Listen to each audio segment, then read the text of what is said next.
Oi, gente, aqui é a professora Loredana Moura e hoje nós vamos ver as ligações químicas. Vamos lá! Antes de estudarmos as ligações, temos que estudar uma regra que rege essas ligações, que é a regra do octeto. Ela diz que um elemento, para ser estável, precisa ter 8 elétrons na sua última camada, na sua camada de valência. No caso dos elementos que só têm uma camada, eles estabilizam não com 8, mas com 2, porque na camada K, que é a primeira camada, só cabem 2 elétrons, tá? Então, a configuração ideal é de gás nobre. Se você olhar, os gases nobres são esses, ó. O hélio tem só uma camada com 2 elétrons, cheia.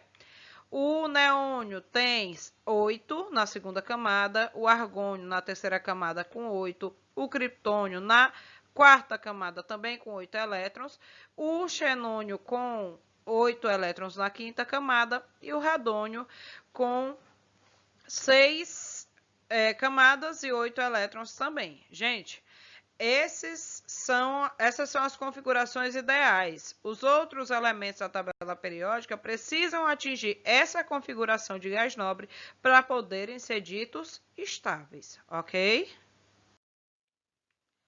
Aí, para os elementos que não têm essa camada completa, não tem essa valência estável, é utilizada a seguinte regra. Se o elemento tiver poucos elétrons na última camada, no caso 1, 2 ou 3, o ideal é que ele vá perder esses elétrons e estabilizar com os 8 elétrons da penúltima camada. Isso geralmente acontece com os metais.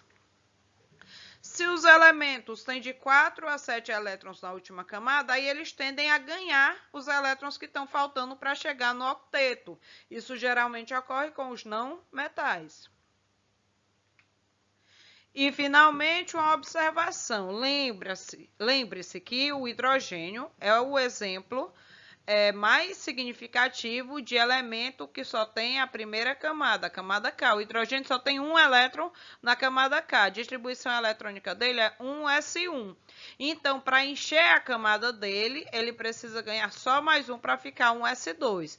Então, o hidrogênio é a exceção, a regra geral, estabiliza com 2 elétrons na camada única que ele tem, tá bom? Ele só precisa ganhar um elétron. Bom, as ligações que podem ocorrer são dois tipos. Tem a iônica, que ocorre por transferência de elétrons, e tem a covalente, que ocorre por compartilhamento de elétrons. Vamos ver cada uma separadamente. A ligação iônica, ela se dá pela transferência de elétrons quando um elemento tem tendência a perder e o outro elemento tem tendência a ganhar. As possíveis combinações são de metal com não metal e de metal com hidrogênio, né? O não metal e o hidrogênio têm tendência a ganhar e os metais têm maior tendência a perder seus elétrons. Então, lembra, ligação iônica tem que ser um perdendo e um ganhando, tá bom? Vamos para o primeiro exemplo. Eu tenho aqui o Na, fiz a distribuição dele, ele tem 11 elétrons. Aí, quando eu fiz, eu vi que na primeira camada tem um S2, na segunda camada tem 2 S2 e 2 P6, e na terceira e última, que é a que nos interessa, tem só um elétron, é o 3S1. Então, você vai olhar para a última camada. Se só tem um elétron, o que a gente viu lá há 2 slides atrás? Se o elemento tem 1, 2 ou 3 elétrons na última camada, ele tem tendência a perder. É isso que vai acontecer com o Na. Ele vai se combinar aqui com o Cl, que tem número atômico 17. Aí eu vou lá e distribuo. Um S2, primeira camada, 2 elétrons. 2s2 e 2p6, segunda camada, 8 elétrons. 3s2 e 3p5 é a terceira camada, que tem no total de 7 elétrons. Gente, a gente acabou de ver que quando tem 4, 5, 6 ou 7 elétrons na última camada, esse elemento tem maior tendência a ganhar os elétrons que estão faltando para completar os 8, lá da regra do octeto. Então, se ele tem 7, ele tem maior tendência a ganhar 1. Então, ficou bem simples. Vem o Na com um elétron que ele tem na última camada, vem o Cl com 7 elétrons que ele tem na última camada. Aí o Na faz o quê? Perde o elétron dele e o Cl ganha. Aí fica assim, o Na perdeu um elétron. Elétron tem carga negativa. Se eu perdi, eu fico o quê? Positivo. E o Cl, que tinha 7 e ganhou mais 1, ficou com 8. E aí, como ele ganhou uma carga negativa, ele ficou negativo. Como os dois foram usados em quantidades de 1 para 1, a fórmula resultante dessa ligação vai ser NaCl. Essa é a fórmula do sal de cozinha, tá? Significa que eu uso um Na e um Cl. Vamos para o próximo exemplo. Pego aqui o potássio, K, tem número atômico 19. Vou direto para a última camada, que é a 4S1. De novo, um elétron na última camada, ele vai ter que perder esse um elétron. O S é 16. Vamos lá para a última camada direta, a terceira. Tem 3S2 e 3P4. 4 mais 2 tem 6 elétrons na última camada. Se tem 6, a tendência é de ganhar mais quantos? Mais 2, para ficar com 8, que é a estabilidade. Então, vou fazer a ligação. Pego o K, que só tem um elétron. Pego o S, que tem 6 elétrons. E aí, o K vai lá e dá seu elétron, perde seu elétron para o S que ganha. Só que o S tinha 6. Ganhou 1, ficou com 7. Ele ainda não ficou estável. Só que esse K que a gente tem aí, ele já estabilizou, ele já perdeu o elétron que ele precisava perder. Então, eu tenho que pegar outro K com outro 1 elétron, que tem também, e doar para o S. Por isso aqui, esse K perdeu um elétron, ficou positivo. Esse outro K perdeu um elétron também, ficou positivo. Só que o mesmo S, que tinha 6 elétrons, ganhou um elétron de um dos K, ficou com 7. Depois ganhou um elétron do outro K, ficou com 8.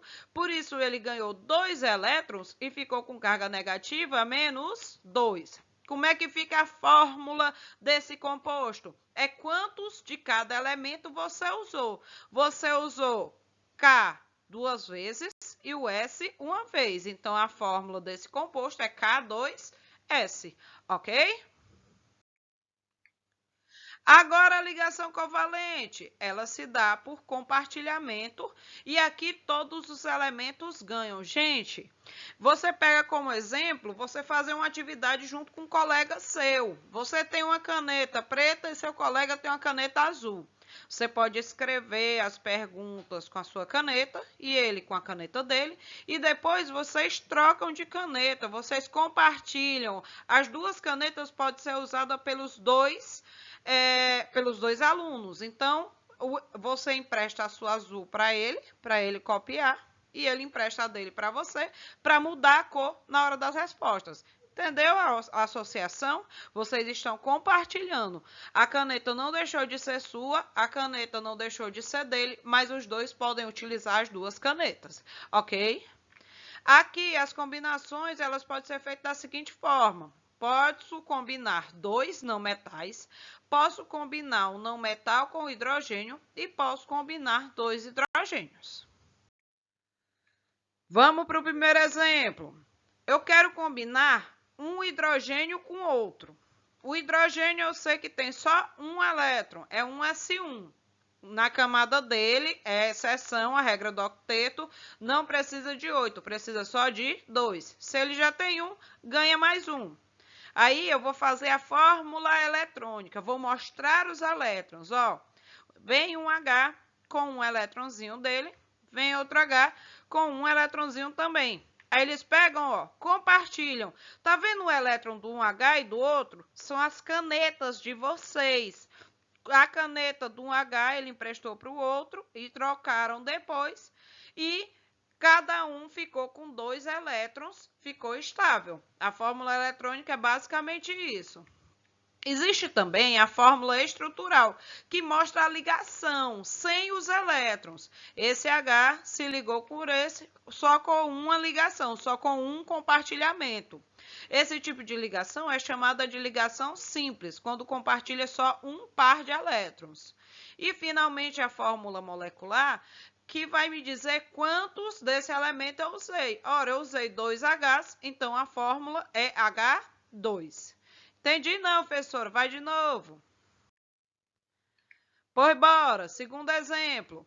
Vou combinar um oxigênio com outro. Tá aqui a configuração dele, ele termina em 2s2, 2p4, tem 6 elétrons na última camada e precisa ganhar mais 2. Como é que ele faz, então? Vamos para a fórmula eletrônica. Tá aqui o oxigênio, 6 elétrons que ele tem na última camada, vai se ligar com outro oxigênio que também tem 6 elétrons na última camada. Lembra, cada um tem que ganhar 2. Por isso, eu compartilho uma vez, cada um ganha 1, fica com 7. Aí eu tenho que compartilhar de novo para poder os dois ficarem com 8 elétrons. Lembre-se, cada ligação covalente que é feita é como se cada um deles estivesse ganhando um novo elétron, tá bom? Vamos ver isso aqui na fórmula estrutural. Tem um O, o outro O, e agora eu compartilhei 2 pares de elétrons, por isso eu uso 2 tracinhos. Essa ligação aqui é chamada de ligação dupla. E a fórmula molecular são os elementos que eu usei e as quantidades desses elementos. Aqui eu só usei o oxigênio, ele apareceu 2 vezes, portanto, a fórmula molecular desse composto é O2. Vamos para o último exemplo. Agora o nitrogênio, ó, ele tem número atômico 7, aí vai ficar 2s2 e 2p3. Aqui no caso ele vai perder ou ganhar? Bom, 3 mais 2 dá 5. Quem tem 5 precisa ganhar mais 3. Então vamos lá, fazer a fórmula eletrônica. O N com 5 elétrons, o outro N com 5 elétrons, aí ele compartilha uma vez, tinha 5, ficou com 6. 2 vezes, ficou com 7. 3 vezes, ficou com 8. Agora sim, ele está estável. Os dois precisaram ganhar 3 elétrons. Fórmula estrutural, é só mostrar os risquinhos de cada compartilhamento. Foram 3 vezes, portanto, 3 risquinhos. Essa ligação é chamada de ligação tripla. E como eu usei apenas 2 nitrogênios, a fórmula molecular ficou N2. Gente, aqui foi para mostrar para vocês as possibilidades de ligações que a gente tem na ligação covalente. Não necessariamente a gente vai ter apenas elementos iguais se combinando. Você pode ligar elementos diferentes, mas aí a gente vai fazer esses exemplos durante a nossa aula, na semana, tá bom? Por hoje é só. Espero que tenham entendido e até a próxima, tá? Beijinho, tchau, tchau.